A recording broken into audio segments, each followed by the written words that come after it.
refeitório. Sim. Guardei-o comigo. O mestre procurou no bolso, encontrou o olho e colocou-o em cima da escrivaninha do abade. Ele sabia que estava comigo, mas eu ficava negando.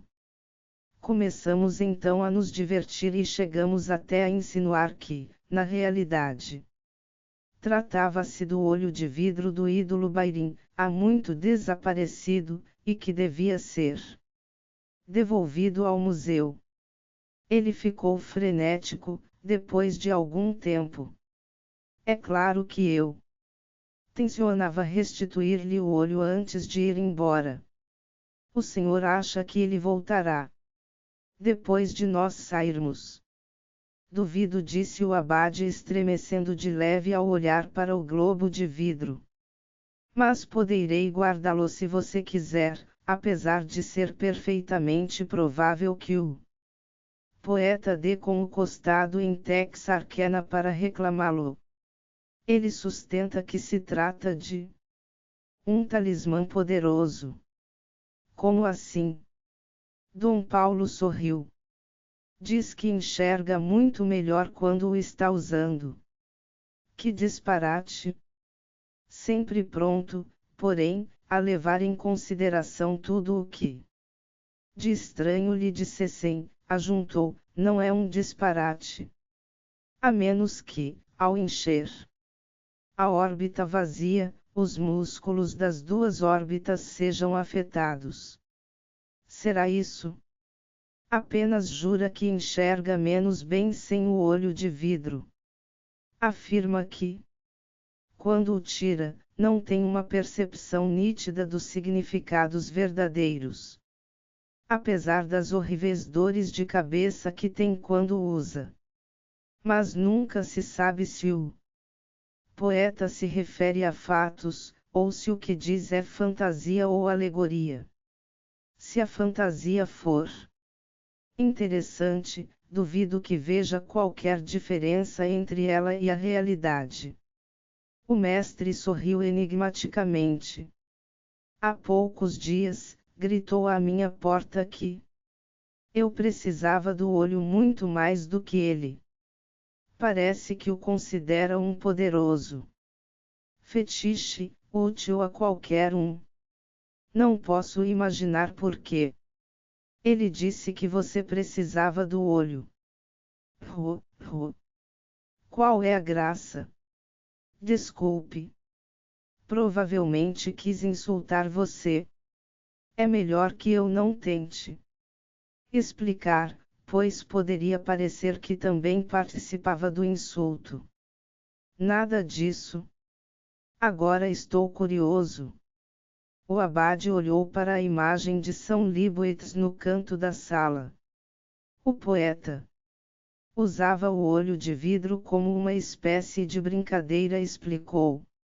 Antes de tomar uma decisão, refletir sobre qualquer coisa, ou discutir um assunto, punha-o na órbita. Tirava-o de lá quando se aborrecia, ou não queria ver algo, ou quando se fazia de inocente. Uma vez com ele, mudava de atitude. Os irmãos começaram a chamar o olho de consciência do poeta, e ele aceitou a brincadeira. Fazia preleções e demonstrações sobre as vantagens de ter uma consciência móvel. Fingia que uma compulsão frenética o possuía, coisas muito triviais, sempre como a compulsão de se apoderar de uma garrafa de vinho. Se estava com o olho, acariciava a garrafa, lambia os beiços, arquejava, gemia e afastava bruscamente a mão. Depois, ficava possuído outra vez. Segurava a garrafa, derramava um pouco de vinho num cálice e olhava-o por um instante com os olhos esbugalhados. Voltava à consciência e ele atirava o cálice longe.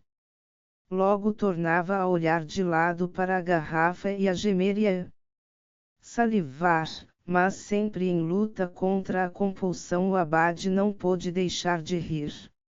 Era horrível de ver. Afinal, já exausto, tirava o olho de vidro. Imediatamente afrouxava. A compulsão deixava de ser compulsiva.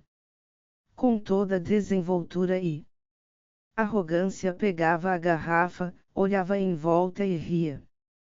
Vou fazer mesmo, dizia. É. Enquanto todos esperavam que bebesse, sorria beatificamente e derramava a garrafa inteira em cima da cabeça. Como você vê, estava demonstrada a vantagem da consciência móvel. Então o poeta acha que eu preciso dele mais do que ele mesmo. Dom Paulo deu de ombros. Ele é apenas o senhor poeta. O escolástico riu-se com gosto. Bateu de leve no olho de vidro e, sempre rindo, empurrou-o com o polegar, fazendo-o rolar pela mesa. Estou gostando dessa ideia. Penso que sei quem precisa do olho mais do que o poeta. Talvez ainda fique com ele. Apanhou-o, jogou-o para o ar, amparou-o e olhou interrogativamente para o abade. Paulo deu de ombros outra vez. O mestre Taddeo pôs o olho no bolso. Se algum dia ele o reclamar, dou-o de volta. Mas é verdade, estava para dizer ao senhor que o meu trabalho já está quase no fim. Partiremos dentro de poucos dias. Você não tem receio da luta nas planícies? Mestre Taddeo franziu a testa, olhando para a parede. Ficaremos num bivac a 1 semana de viagem para leste. Um grupo de nossa escolta irá ter conosco lá. Espero, disse o abade, saboreando uma pontinha de maldade que a sua escolta não tenha aderido a outra facção política desde que combinou isso com você. Está ficando difícil de distinguir os inimigos dos aliados, nos tempos que correm. O mestre ficou vermelho. Especialmente se vem de Texarkana, o senhor quer dizer? Não disse isso. Vamos ser francos um com o outro, padre. Não posso lutar contra o príncipe que possibilita o meu trabalho. Pense eu o que pensar de suas ações e de sua política. Deixo que pareça que o apoio, superficialmente, ou pelo menos que fecho os olhos para o que faz, por causa do Collegium. Se ele dominar maiores extensões de terras, o Collegium poderá lucrar e a humanidade receberá os benefícios dos nossos trabalhos. A parte dela que sobreviver, talvez. É verdade, mas será sempre assim, em qualquer caso. Não, não? Há 12 séculos, nem mesmo os sobreviventes lucrarão. Vamos recomeçar toda essa história. Mestre Taddeo sacudiu os ombros. Que posso fazer para evitá-lo? Perguntou irritado. A Negan é o príncipe e não eu. Mas você promete começar a restaurar o controle do homem sobre a natureza. Quem governará o uso do poder sobre as forças naturais? Quem irá usá-lo? Para que fim? Como será controlado? São decisões que ainda podem ser tomadas. Mas se você e o seu grupo não as tomarem já, outros breve as tomarão. A humanidade lucrará, diz você. Mas sob o patrocínio de quem? De um príncipe que assina com um X as suas cartas. Ou você realmente crê que o Collegium não ficará envolvido nas manobras de Anegan quando este perceber que vocês são úteis para satisfazer suas ambições. Dom Paulo não esperava convencer o mestre e foi com o coração pesado que notou a paciente atenção com que ele o escutou. Era como se ouvisse um argumento que já muitas vezes lhe viera à mente e que refutará a contento. Na verdade, o que o senhor sugere, disse o escolástico, é que esperemos um pouco, que dissolvamos o colegium ou que o transportemos para o deserto e que de algum modo sem dinheiro revivamos aos poucos e com dificuldade uma ciência experimental e teórica, sem dizer nada a ninguém. E que conservemos tudo para o dia em que o homem for bom, puro, santo e sábio. Não foi isso que eu quis. Não foi o que o Senhor quis dizer, mas é o que significa o que o Senhor disse. Enclausure a ciência, não procure aplicá-la, nada faça com ela até que os homens sejam santos. Bem, isso dá em nada. É o que tem sido feito aqui na abadia por gerações e gerações. Nós nada escondemos nem impedimos. É verdade, mas conservaram tudo em tamanho silêncio que ninguém sabia o que aqui estava, e nada fizeram com o que conservarão. Os olhos do velho sacerdote brilharam com passageira zanga. Já é tempo de você se encontrar com o nosso fundador, resmungou ele, apontando para a escultura de madeira. Ele também foi um cientista, mas quando o mundo enlouqueceu, procurou refúgio num santuário. Fundou esta ordem para salvar o que era possível da última civilização. Salvar de que e para quê? Olhe para o que ele está pisando. Você vê a fogueira, os livros. Isso mostra como o povo se importava pouco com a ciência naquele tempo e nos séculos que se seguiram. Ele então morreu por nós.